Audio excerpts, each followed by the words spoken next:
Hello friends, good evening. আশা করি তোমরা সকলেই খুব ভালো আছো, সুস্থ আছো। তো আজকে এখন বাজে প্রায় 5টা, আর সন্ধ্যা থেকে দুদিন ধরে আমি আমার ব্লগটা শুরু করছি। তো এখন থেকে আমি আমার ব্লগটা শুরু করছি।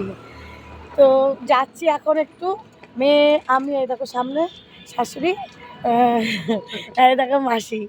তো যাচ্ছি একটু ওই পাড়াতে, ওই বাড়িতে। তো চলো, কোথায় কোথায় যাচ্ছি, কী কী করছি তোমাদের সাথে সবটাই শেয়ার করো। তো চলো, সাথে থাকো, দেখতে থাকো। আমাদের ওই বাড়ির মনসা পুজোর নিমন্ত্রণ করতে বেরিয়েছি। আর যেই বাড়িতে নিমন্ত্রণ করতে গেছি দেখো কি সুন্দর মহাদেব।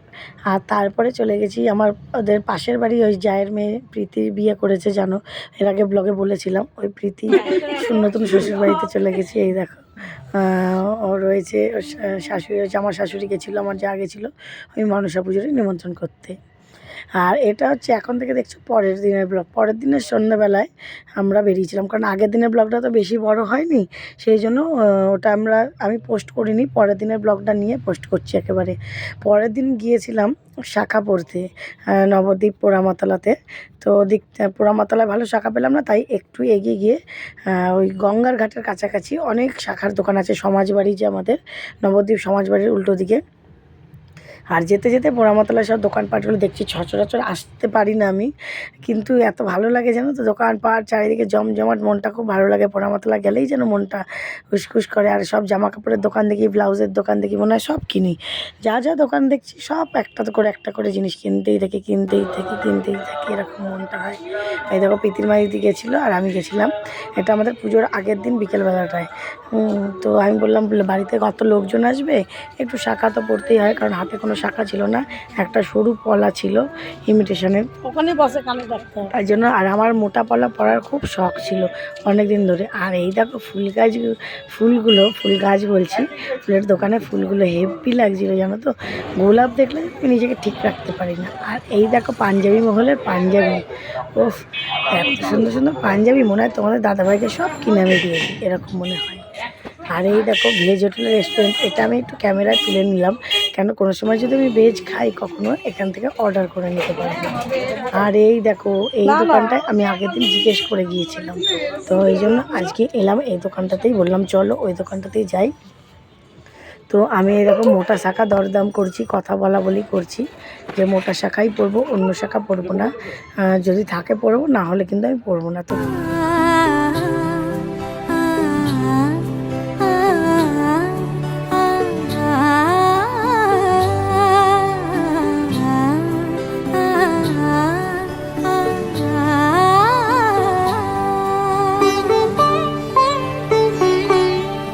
উৎসবের অঙ্গনে আজ সবার মন্ত্র, উৎসবের অঙ্গনে আজ সবার মন্ত্র, উৎসবের শোভালোকে আজ আলোকিত মন, উৎসবের শোভালোকে আজ আলোকিত মন, উৎসবের অঙ্গনে আজ সবার মন্ত্র।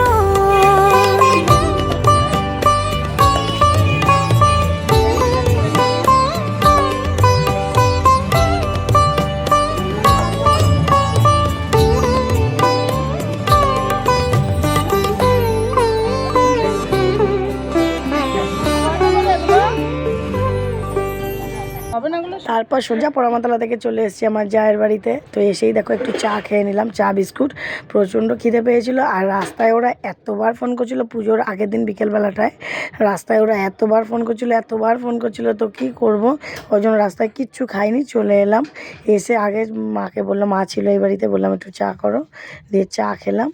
আর খেলাম, ওই বিস্কুট দিয়ে খেলাম, দুখানা বিস্কুট খেলাম, একটু মনে হচ্ছে ভালো লাগছে। হ্যাঁ, তো তারপরে সোজা রান্নার দিকে যাব বলে রেডি করছিলাম। আর মেয়েকেও সাথে করে নিয়ে এসেছি। আমি প্রথমে পোড়ামাতলা থেকে আমাদের বাড়িতে গেছিলাম, সোজা এখানে আসিনি। ওখানে মেয়ে দুপুরবেলা ভাত খায়নি, সেই জন্য মেয়ের জন্য দুটো কচুরি দোকান থেকে কিনে নিয়ে গিয়ে মেয়েকে দুটো কচুরি খাওয়ালাম, খাইয়ে নিয়ে তারপর এখানে এসেছি। তো আমার যা বাজারে চলে গেল ফলের বাজার করতে, পরের দিন যেহেতু পুজো। আর আমাকে বলে গেল, সব দেখিয়ে গেল রান্নাবাড়া করতে, কারণ আমার দিদিরা আসবে এখানে। তো রাত্রেবেলা প্রায় 24-25 জনা খাওয়া দাওয়া হবে। তো বড় গ্যাস লাগিয়ে দিত, মানে ওভেনটা লাগাইনি, হ্যাঁ ছোটো ওভেনটা লাগিয়ানো ছিল আর কি, যেটা ঘরে রান্না করে কি করব, অল্প অল্প করে রান্না করে কষ্ট করে করে এই কাজটা আর কি, রাতের কাজটা উদ্ধার করলাম। কারণ কাল তো রান্নার লোকই রান্না করবে, আর টেনশন থাকবে না, সেই জন্য। তো জানো তো আজকে মেনু করতে বলেছে যে ডাল আর সোয়াবিন, কারণ এতগুলো লোক ডাল তো করতেই হবে, ডাল না করলে হবে না। একটু ডাল করব পাতলা করে, আর একটু সোয়াবিন করব, এটা খেতে বেশ ভালোও লাগবে নিরামিষের দিনে। এই দেখো নিউট্রেলা সোয়াবিন 1 প্যাকেট, বড় 1 কেজির প্যাকেট দিয়েছিল, বলেছে দিদি হাফ করবে আর হাফ রেখে দেবে। তো আমি সেই মতোই খুঁজছিলাম যে কিছু দিয়ে কেটে হাফ মেপে নিই, আগে মেপে নিই, একটু জলে ভিজিয়ে রাখবো, তারপরে সিদ্ধ করব। তো রান্নাবান্না যত তাড়াতাড়ি সারতে পারবো তত তাড়াতাড়ি কী বলো তো রেঁধে বেড়ে আমি আবার খাইয়ে দাইয়ে সবাইকে বাড়িতে যেতে পারবো, কারণ কালকে তো পুজো, কালকে তো ভোরবেলায় উঠতে হবে। আর আমি জানো তো আমার পিরিয়ড হয়েছে বলে আমি তো ঠাকুরের কিচ্ছু ধরতেও পারছি না, খুব সমস্যায় আমি পড়ে গেছি, সেই জন্য মনটাও খারাপ আছে আমার। কি করব বলো, ভগবান হয়তো চায়নি আমি পুজোর কাজ করি, সেই জন্য হয়তো আমাকে কাছে টানেননি মা। তো যাই হোক, মনে কষ্ট রেখেও বাইরে কাজকর্মগুলো করছি যেন সবাই একসাথে খাওয়া দাওয়া করতে পারি। দেখো সোয়াবিনগুলো ভিজিয়ে নিয়েছিলাম আগে, তারপরে তেল দিয়ে নাড়াচাড়াচি করে নিচ্ছি, হালকা ভেজে ভেজে নিচ্ছি। হ্যাঁ কতটা তেল দিয়েছি, তারপরে দেখো সোয়াবিনের তেলটা সব শুষে নিয়েছে। তো সোয়াবিন ভালো তেল লাগবেই, তাই না বলো? তো তোমাদের একটা জিনিস আমার ভুল হয়েছে জানো তো, ফাইনাল লুকটা আমি দেখাতে পারিনি, দেখতে পাবে তোমাদের ফাইনাল লুকটা আর মনে নেই। এত লোকের মধ্যে বলো ভিডিও শ্যুট করতে খেয়াল থাকে কার থাকে, রান্নাঘরে ছিলাম তাই এই ভিডিওগুলো শ্যুট করতে পেরেছি, নাহলে তোমাদেরকে তাও দেখাতে পারতাম না। এই যে মেলেছি এই পাখনা, প্রেশারের ঢাকনা থাকনা, বাজুক না বেল শুরু হয়ে যাক, খেল জীবনটা পাল্টে যাক না। রোজকের গিন্নি, রোজকের গিন্নি, তেল নুন কড়াই প্রতিদিন লড়াই, আজ ঘুচে যাক না। ডাস্টিং ইস্ত্রি গ্যাস ধোপা মিস্ত্রি, মন ভুলে থাকে না। রোজকের গিন্নি, রোজকের গিন্নি, রোজকের গিন্নি। উত্তর দিবস হাতে হাতে 10-10 তাক লেগে যাক না। জীবনের গল্প হোক যত অল্প, খানিক বদলাক না। রোজকের গিন্নি, রোজকের গিন্নি। এই যে মেলেছি এই পাখনা, প্রেশারের ঢাকনা থাকনা, বাজুক না বেল শুরু হয়ে যাক, খেল জীবনটা পাল্টে যাক না। রোজকের গিন্নি, রোজকের গিন্নি, তেল নুন কড়াই প্রতিদিন লড়াই, আজ ঘুচে যাক না। ডাস্টিং ইস্ত্রি গ্যাস ধোপা মিস্ত্রি, মন ভুলে থাকে না। রোজকের গিন্নি, রোজকের গিন্নি, রোজকের গিন্নি। উত্তর দিবস হাতে হাতে 10-10 তাক লেগে যাক না। জীবনের গল্প হোক যত অল্প, খানিক বদলাক না।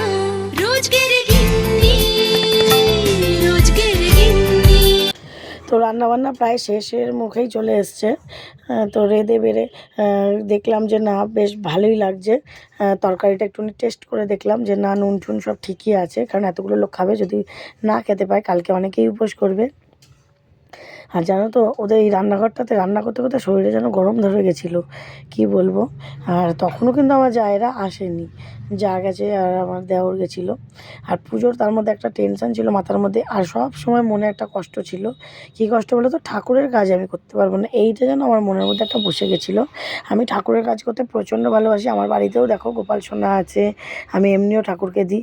আমি ঠাকুরের কাজ করতে পারবো না এই কথাটা ভেবেই আমার মনে প্রচণ্ড কষ্ট হচ্ছিলো, প্রচণ্ড যাকে বলে। কিন্তু কিছু করতে পারছিলাম না, আমার হাত পা বাঁধা ছিল। আমার কি বলবো, সমাজের রীতিনীতির বাইরে তো আমি না, অনেকে বলছে পিরিয়ডে 4 দিন থেকে পুজোর কাজ করা যায়, অনেকে বলছে পিরিয়ডের আর কি 5 দিন থেকে করা যায়, অনেকে বলছে পিরিয়ডে 7 দিনের পর থেকে কাজ করা যায়। নানা মুনির নানা মত। আর মা মনসা জানো একটু জাগ্রত দেবী, তো আমি চাইনি যে ওদের মানসিকের পুজো কোনো রকম ক্ষতি হোক। সেই জন্য আমি কি করব বলো, খুব কষ্ট মনে বুকে চেপে নিয়ে আমি একটু দূরে দূরে ছিলাম, ওদের কাছে কাছে থাকিনি, ওদের বাজার হাটেরও কাছে থাকিনি, কোনো কিছুর কাছে থাকিনি।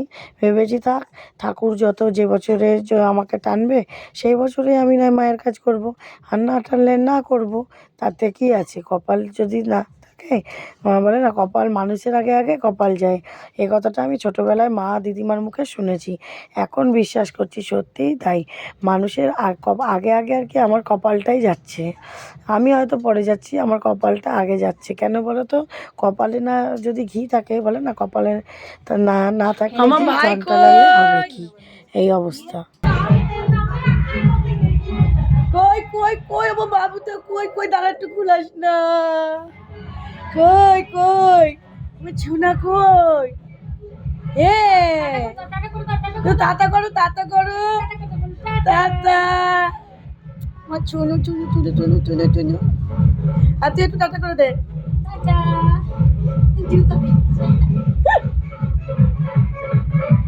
টাটা করে দে বর্ষা সব তুলছি নাচ উঠবা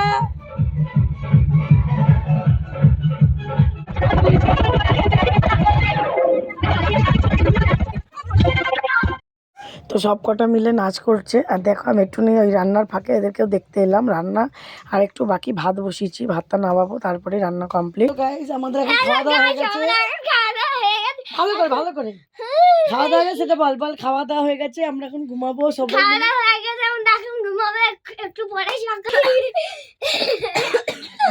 গুড নাইট করে দাও সবাইকে, আগে বলো গুড নাইট, একটু দেখাচ্ছি। বাবা তো চলো বন্ধুরা, বাড়িতে চলে এসেছি, খাওয়া দাওয়া হয়ে গেছে, তোমাদের লাস্ট ফিনিশিং রান্নাটা দেখাতে পারিনি, সবাইকে খেতে দিতে এত ব্যস্ততা ছিলাম। যাই হোক, খাওয়া দাওয়া কমপ্লিট, আর এখন হ্যাঁ তোমাদের দাদাভাই ফিস্টি করে খাওয়া দাওয়া কমপ্লিট আমাদেরও, আর তোমার দাদাভাই একটু আগেই ঢুকেছে। তো চলো আমরা এবার ঘুমাতে যাবো, এই যে নিচে বিছানা হচ্ছে, এই যে উপরে বিছানা। তো চলো যে যেখানে পারছি শুচ্ছি, আমার দিদিরা চলে এসছে আমাদের সাথে, আবার ভোরবেলাতে ওই বাড়িতে চলে যাবো। চলো টাটা, গুড নাইট। আজকে ভিডিওটা এখানেই শেষ হলো, বাই বাই।